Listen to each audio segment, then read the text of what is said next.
Hi, it's Ed Oakley. Hey, we started earlier on the discussion of focus, which I think is such a critical part of leadership.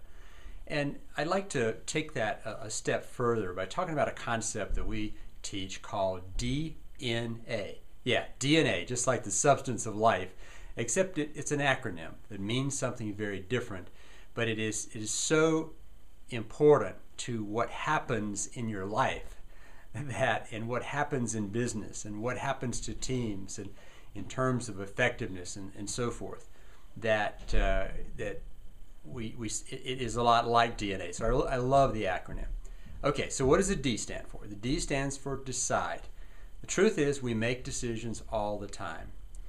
And some of those decisions are positive decisions and some of them are negative decisions. Now, I prefer to call them supportive decisions and limiting decisions. And I think you'll see in the next couple of minutes why I like to see it that way.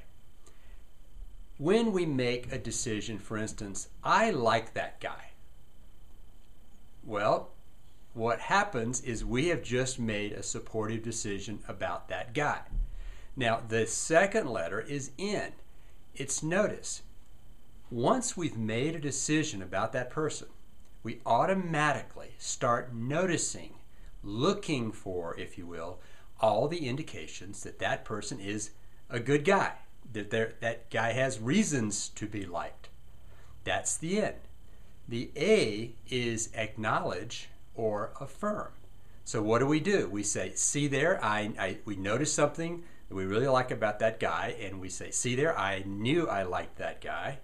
Or we acknowledge it, we affirm it. And what do you think that does? That builds on our decision. And what we have done is we've created an upward spiral about this guy, and we're going to tend to see more and more indications of all the reasons why we should like this guy because we made that decision up front.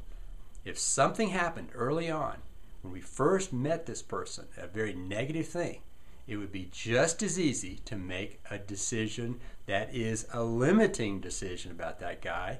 And then what do you think we're going to automatically notice? We're going to notice the things that we don't like about that guy.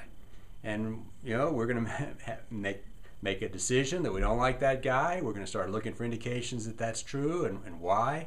We're going to acknowledge, we're going to affirm that that's true. And now we've got a self-fulfilling prophecy going downward.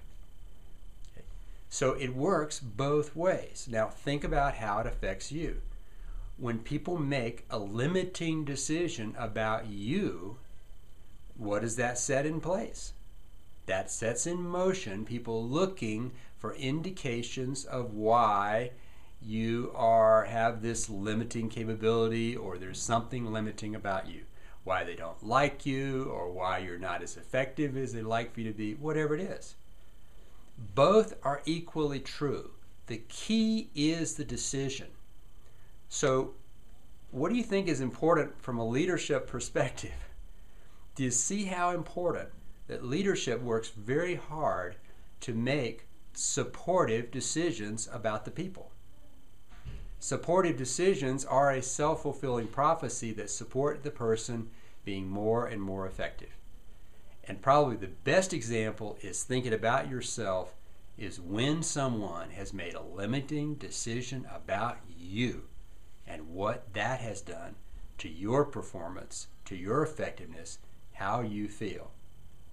All right, that's just a few minutes on DNA. Think about it as you catch yourself making little decisions.